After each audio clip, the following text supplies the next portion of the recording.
Hey everybody, Chef Britt here with atbbq.com, and today we're making a Pullman sandwich loaf.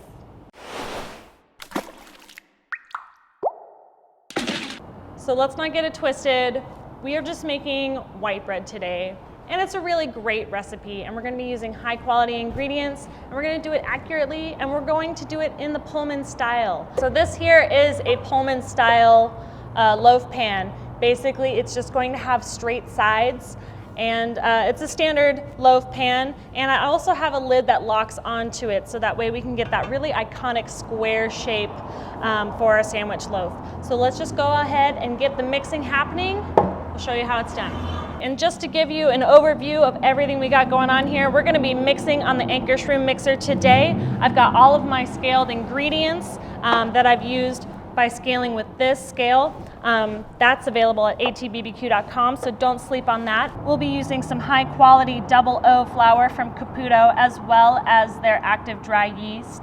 These are both newer products to atbbq.com, so great additions to the lineup. And we're also going to be using some high quality kosher sea salt. So anytime you are mixing bread, you're always going to want to start with your wet ingredients first in the bottom of your bowl. I've got 200 grams of colder water, some milk, and a little sour cream. All right, so on top of that, I'm going to throw all my flour. This is 500 grams of a high gluten strength flour. Perfect for bread making. We've got some yeast right on top, a little off to the side of that, some salt, a little off to the side of those, some sugar, and last but not least, a little butter to soften things up and add some extra flavor. And just to get things started, we're gonna begin on low speed until everything starts to hydrate and clump together. Now we're gonna allow this to mix on this lower speed for about 3 minutes, and then after that, we'll kick up the speed a little bit and allow it to mix for about 8 minutes total. Alrighty, let's check it out. Let's see what's happening here. Dough's looking really nice and smooth. I'm not looking for a really intense gluten development, but I can definitely tell that this is got a little strength to it. So now we just need to do the bulk fermentation and just let it sit at room temperature for about an hour. So after that hour has elapsed, you should be looking pretty happy and almost doubled in size. We're gonna punch this dough down, get it into a roughly elongated shape here. Just a touch more flour. I'm going to use my rolling pin and really get it lengthened out and get it degassed.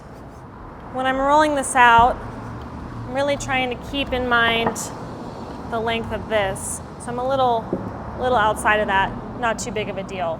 What we're going to do now is we're going to tightly roll this all up.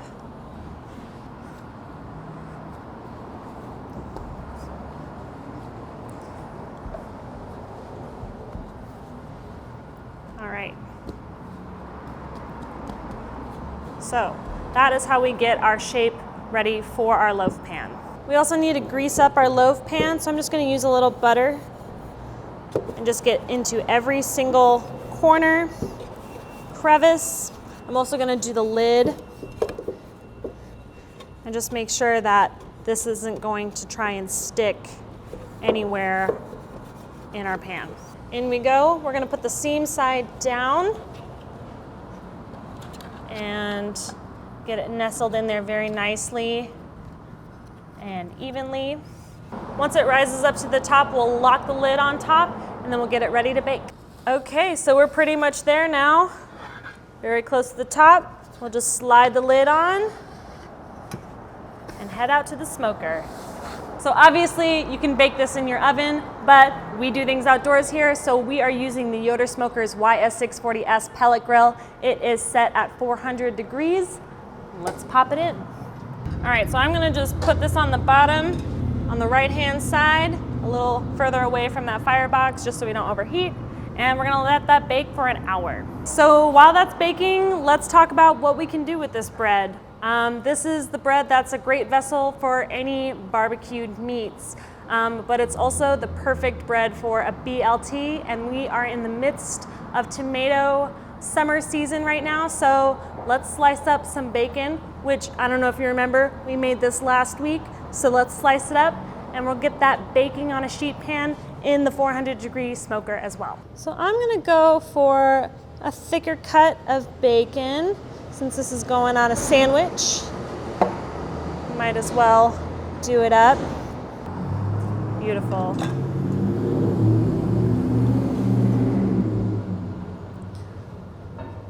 Okay, and it's important when you're slicing this bacon to try and cut it as evenly as you can if you are cutting it from the slab yourself. And then when you're placing it on the sheet pan, to just make sure that nothing is overlapping each other. Okay, I've got about 10 minutes left on my bread, which is a good amount of time. We'll go ahead and put it on the top rack for now to finish. Our hour is up. I'm ready to pull the bread. Okay, so you're gonna wanna unmold this pretty much immediately. That's a good sign. And we're just gonna, magic. Looks nice and golden brown all the way over. We had just a little bit of sort of leakage, but that's okay. Still very square. We're gonna have to let that cool for a couple hours here before we can really slice into it and get a clean slice. Now for the bacon, it's been about 25 minutes. It's looking nice and golden.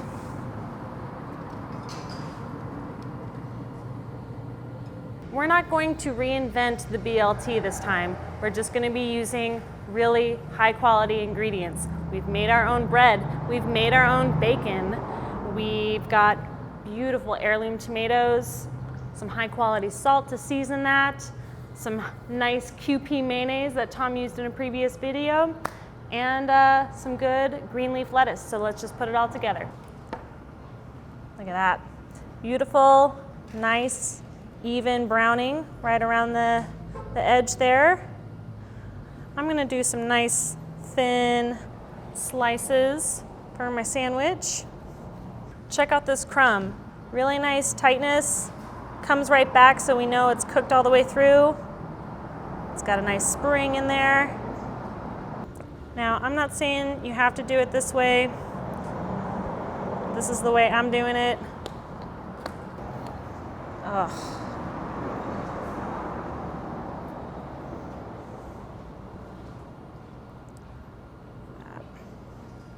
And just to really bring out that tomato flavor, we'll get a little bit of this Jacobsen kosher sea salt on there.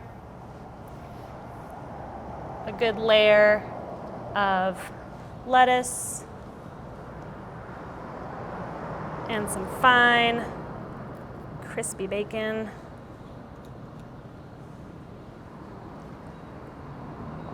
Bam.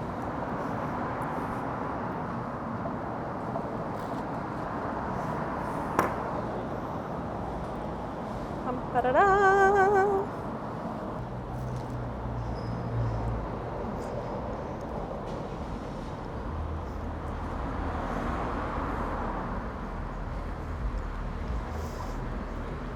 This bread is holding up great. It's the perfect vessel. The bread itself has really great flavor. It's got good structure. And it's definitely worth it to make your own bread and get familiar with all of your ingredients that way. Good stuff, guys.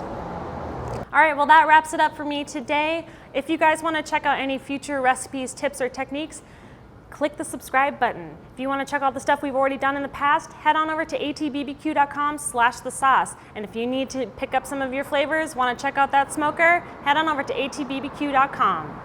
All things barbecue, where barbecue legends are made.